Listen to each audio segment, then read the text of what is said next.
আসসালামু আলাইকুম প্রিয় ভিউয়ার্স, আজকে আপনাদেরকে দেখাবো রাস্তার উপরে ধান চাষ। রাস্তার উপরে কিভাবে ধান চাষ করা হয় সেটা দেখে অবাক হবেন আজকে আপনারা। এই দেখুন ধানের যে পাতাগুলো সেটা এখানে রাখা। তো সুতরাং দেখতেই পাচ্ছেন ধানের চাষ। তবে ভিডিওটি যদি ফেসবুকে দেখে থাকেন ফলো, ইউটিউবে দেখলে সাবস্ক্রাইব, লাইক, শেয়ার করতে ভুলবেন না। ধন্যবাদ। প্রিয় ভিউয়ার্স, আজকে আপনাদেরকে দেখাবো আমাদের এলাকায় রাস্তায় কিভাবে ধান লাগানো হয়।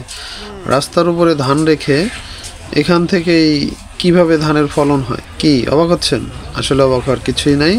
এটা হচ্ছে আমাদের এলাকাতে একটা ধানের যে চারা, বা আপনাদের বিভিন্ন এলাকায় বিভিন্ন নাম থাকতে পারে। আমাদের এলাকায় এটাকে ধানের পাতো বলে। আপনাদের এলাকায় কি নামে এটাকে বলে কমেন্টস করে জানাবেন।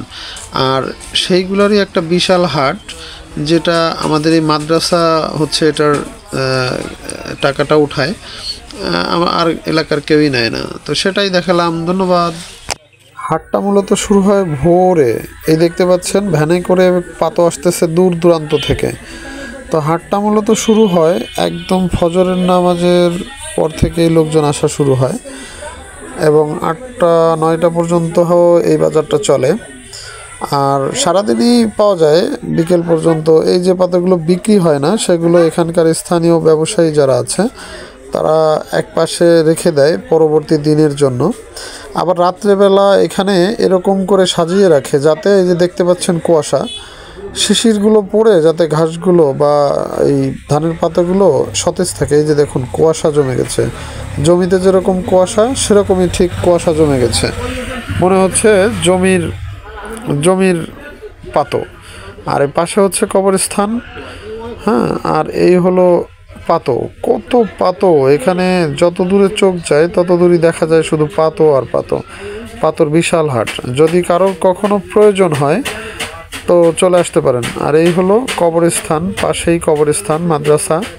আর এই হাটের যে ইজারাটা, বা ইজারা বলতে না, এটার যে টাকাটা উঠে এখান থেকে কিছু খাজনা নেওয়া হয়, যেটা মাদ্রাসাকে দিয়ে দেওয়া হয়েছে। এটা মাদ্রাসাই নেয়। তো আপনাদের যাদের ধানের পাতর প্রয়োজন হয় যদি কখনো, তো আমাদের চলে আসতে পারেন আমাদের মোল্লাহাট থানায় বড়ঘাট গ্রামে। এখানে বিশাল পাতর। আমরা যে ধানটা খাই, ধানটা তো লাগাতে হবে, আর লাগানোর জন্য পাতা তো প্রয়োজন। এই দেখুন কি সুন্দর কুয়াশা জমে গেছে। রাত্রে সাজিয়ে রেখেছে, তো সকালে কুয়াশা জমে গেছে। এটা কিন্তু বড় একটা বাজার, যে বাজারের দোকানগুলো এখনো খোলেনি।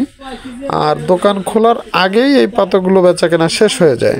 তাহলে বুঝতেই পারছেন 8টা-9টার ভিতরে এই দোকান খুলে যায়, আর তার আগে এই সব পাতা বেচা কেনা শেষ হয়ে যায়। তাই যদি কারো পাতার প্রয়োজন হয় তো চলে আসতে পারেন। কারণ আমাদের এখানে অনেক দূর দূরান্ত থেকে মানুষ গাড়ি নিয়ে পাতো কিনতে চলে আসে, এবং এই যারা স্থানীয় পাতর ব্যবসায়ী তারা আবার অনেক দূর থেকে এই পাতাগুলো কালেকশন করেও নিয়ে আসে, এনে আমাদের বাজারে স্থানীয়ভাবে বিক্রির চেষ্টা করে। তো দেখতেই পেলেন পাতর বাজার অসম্ভব সুন্দর। সকালবেলা ঘুম থেকে উঠেই বাজারটা একদম সবুজ আর সবুজ।